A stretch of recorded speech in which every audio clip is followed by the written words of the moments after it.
Hello, my name is Andre Legrand, and welcome to My-tosis 103.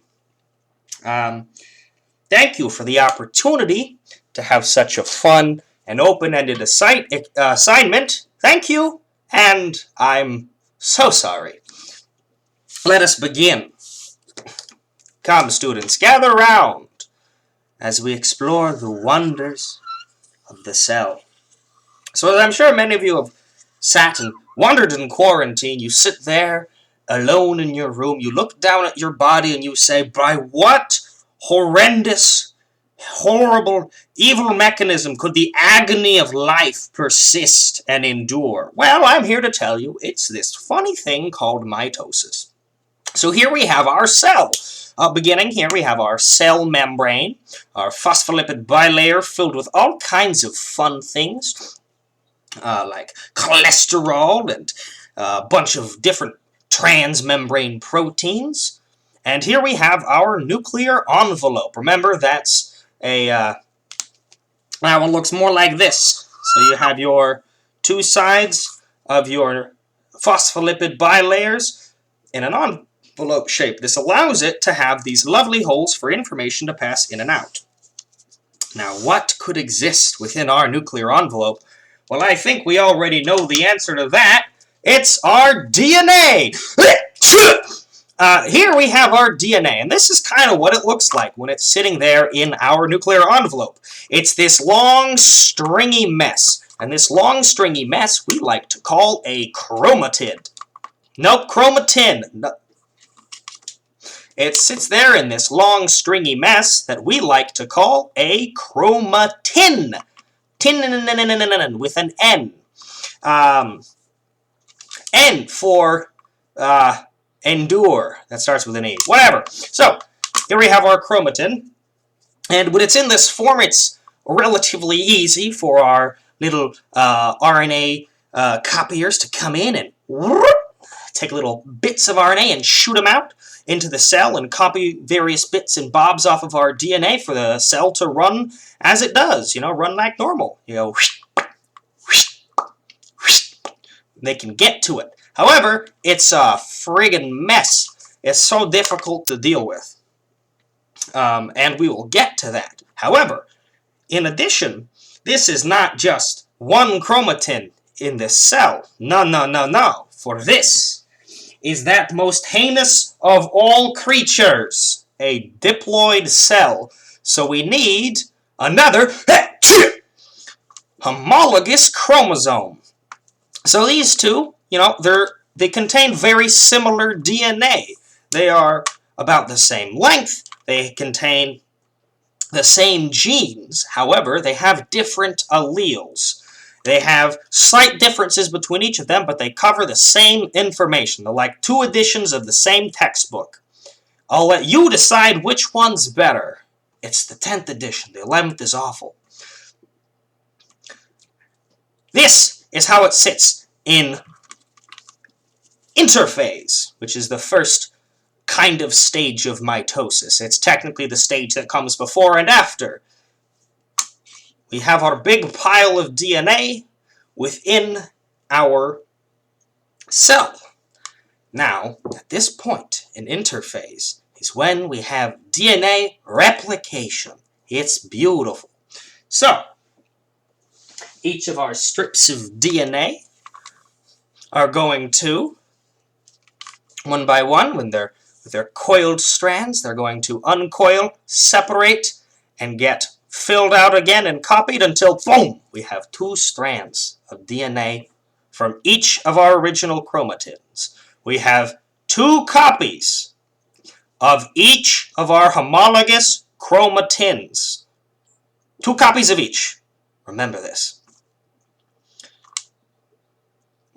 We also will see in this stage our spindle fiber centers, sitting here out in the cytoplasm. Today, the part of spindle fibers will be played by a 5,000-year-old piece of bog oak. Oh, how the mighty have fallen. Alright, this is interphase. We have our homologous chromosomes, each with their copy, still in this disaster mess.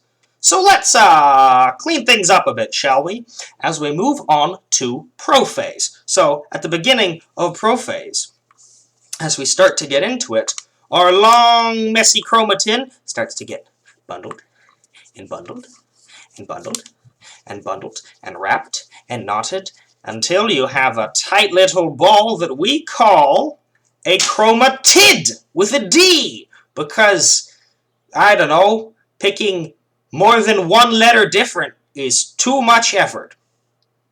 So from our original chromatid, we have two copies, which together combine into two sister chromatids. They contain the same information as the original chromatin, and they're identical copies. Our other one also gets all wrapped up, and we get two more sister chromatids.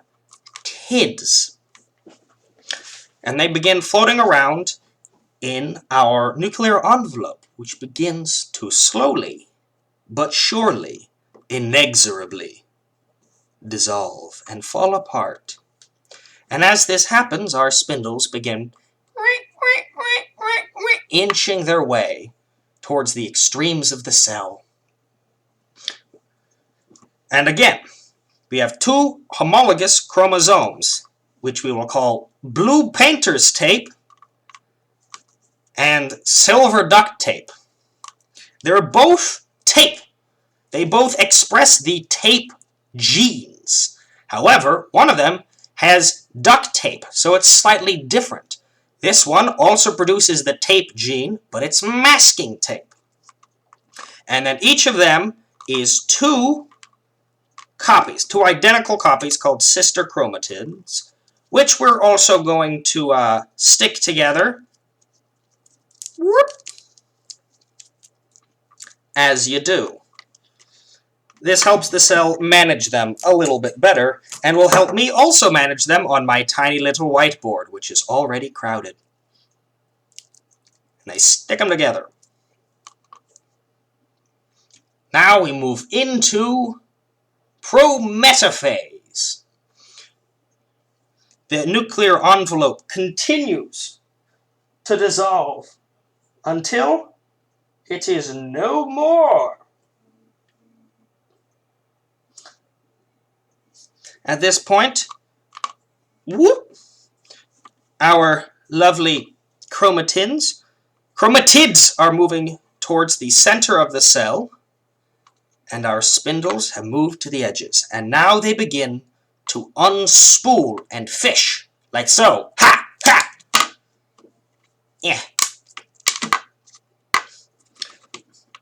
Now, in this model, we have each of these holding two different spindles, which are formed of microtubules. Now, in reality, it looks a little bit more like this.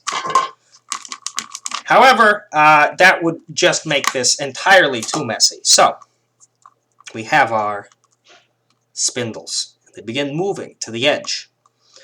Our chromatids, homologous chromatids, each in pair, homologous chromosomes, each in sister chromatid pairs, begin to line up on the imaginary metaphase plate. And that's how you know that we're in metaphase, because they're on the metaphase plate. At this point, our spindles, in the process from prometaphase to metaphase, they have begun to send out their spindles, send out their microtubules, and fish for our chromatids. They connect at the kinetochore, which is about in the middle of each one, and they stick there. And soon it will be time for anaphase, where they begin to break apart. They split apart. They say, "I'm done with you. You are tearing me apart, Lisa." I haven't seen the movie. I haven't seen The Room. I'm told it's uniquely bad. And they begin like so dragging our sister chromatids apart to the opposite corners of the cell. This is what you see in anaphase. They split up to the opposite sides of the cell. Now, how many homologous chromosomes are in each side of the cell? Everyone, pick your answers.